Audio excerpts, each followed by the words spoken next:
right, welcome. We're diving into some super high-yield lab techniques for USMLE Step 1. We're going to break down all the must-know concepts that are definitely going to show up on your exam, turning these sometimes confusing procedures into easy points. So let's kick things off with a classic clinical puzzle. You get a question stem about a patient who's tall, has long limbs, hypermobile joints. The whole picture just screams connective tissue disorder, right? The two big ones that should immediately pop into your head are Marfan syndrome and homocystinuria. To figure out which one it is, we've got to know which lab tests to order. And this is why they love to test this stuff. Look at how these two conditions can be almost mirror images. For the boards, you absolutely have to know these differences. Marfan's, autosomal dominant, normal intellect, and that terrifying risk of aortic root dilatation. Homocystinuria, autosomal recessive, often with intellectual disability and a big risk for thrombosis. But here's the absolute money, the part you cannot forget.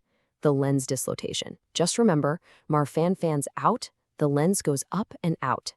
Homocystinuria is the opposite, down and in. Okay, so to really crack this case and nail down a diagnosis, we need to get into the genetics. We're going to start with the biggest picture possible, the entire set of chromosomes, and then zoom all the way in to a specific gene. So, on the left, you're looking at a karyotype. Think of it like a full chromosomal head count. It's fantastic for spotting huge issues, like having an extra chromosome, like in trisomy 21. Now on the right, we have FISH. This is way more specific. It's like a tiny fluorescent searchlight that we can point at one specific gene or a small piece of a chromosome to see if it's there.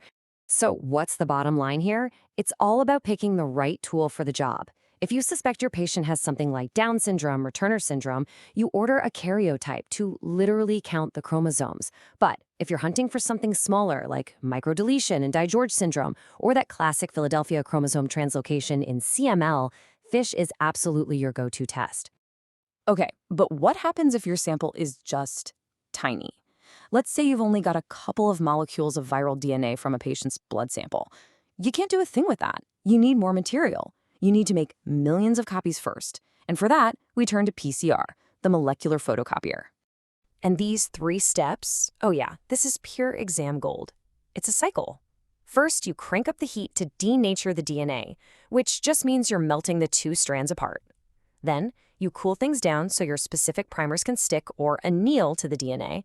And finally, you warm it up a bit for elongation, where a special heat-stable polymerase comes in and synthesizes the new strands. You just do that over and over and over again. All right, so we've made millions of copies of our DNA. Awesome. Now what? How do we actually find the specific gene or sequence we're looking for? And what if we're not even interested in DNA? What if we want to look at RNA or proteins? Well, that's where the blotting techniques come into play. This table really lays it all out nicely. All these blotting techniques are pretty similar. You run a sample on a gel, transfer it to a membrane, and then you use a probe to find the one molecule you care about. The only thing that really changes is the target. It all comes down to what you're looking for. Southern is for DNA, northern is for RNA, and western is for protein. Okay, listen up. If you walk away with just one thing today, please make it this. This is easily one of the highest yield mnemonics in all of biochem. It is a guaranteed point on your exam if you just know it. Let's break it down so it sticks with you forever. It's just so simple. It's beautiful. Look at the letters in S-no-drop. The S in Southern lines up with the D in DNA. The N in Northern lines up with the R in RNA. And the W in Western lines up with the P in protein. S-no-drop. Seriously. Tattoo this on your brain. It's free points on test day. Okay, let's keep talking about proteins for a second. We know the Western blot is a great tool, especially for confirming a result. But for an initial screen, we often want something that's faster, maybe a little more sensitive, and that's usually an ELISA. So you can see the 2 main flavors of ELISA here. On the left is the direct ELISA. It uses just one antibody that's already got an enzyme attached to it, and it binds right to the antigen you're looking for. Pretty simple. But on the right, we have the indirect ELISA. This one uses 2 antibodies. A primary one finds the antigen, and then a secondary one, which has the label, comes and finds the primary one. And this is the high-yield part you have to get right. Direct ELISA looks for the bad guy itself, the antigen. But indirect ELISA, it's looking for the body's response to the bad guy, the patient's own antibodies. That two-step process in the indirect method actually amplifies the signal, which makes it more sensitive. And that is exactly why it's the standard screening test for HIV. It's looking for the patient's antibodies against the virus. Okay, let's zoom out a bit. We've talked about molecules, but what if we need to look at whole cells? What if we need to identify, count, and even sort different types of cells from a mixed-up sample, like a tube of blood? And that's where this incredible technique, flow cytometry, comes in. Just picture it. Cells are flowing one by one, single file, past the laser. We've already tagged these cells with fluorescent antibodies that only stick to specific proteins on their surface, like the CD4 marker on a T cell. When the laser hits the tag, it lights up and a detector counts it. It's like a high-tech, super-fast cell sorter.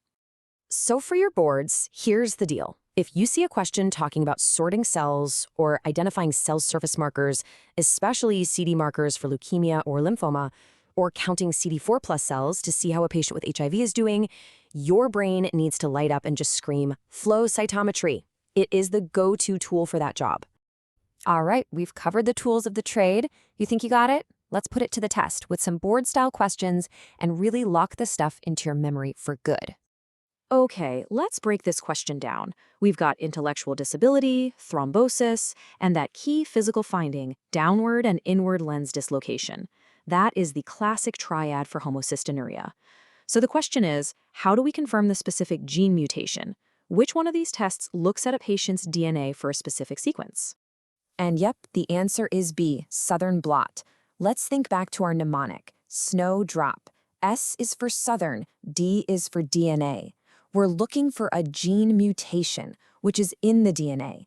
Karyotyping is too broad, that's for whole chromosomes. Western is for protein, and flow cytometry is for cells. It has to be southern blot. Okay, question 2. The keyword that should be jumping off the page at you here is gene expression. When an exam question talks about measuring gene expression, they're really asking about measuring the amount of messenger RNA, the mRNA. That's the direct output when a gene gets turned on. So, which test measures RNA? You got it. It's C, northern blot. Snowdrop strikes again. N for northern, R for RNA. A western blot or an ELISA would measure the final protein product, which is downstream. To measure expression directly, you look at the mRNA with a northern blot. Last question, and this is a classic, a real high-yield pearl. Pay attention to the details. It's an initial screening test for HIV, and critically, it's detecting the patient's antibodies to the virus, not the virus itself. So which test is our highly sensitive go-to screening test for antibodies? And the answer, of course, is B, indirect ELISA. That is a must-know fact for your boards. The initial screen for HIV is an indirect ELISA. Later, you'd use a Western blot to confirm a positive result.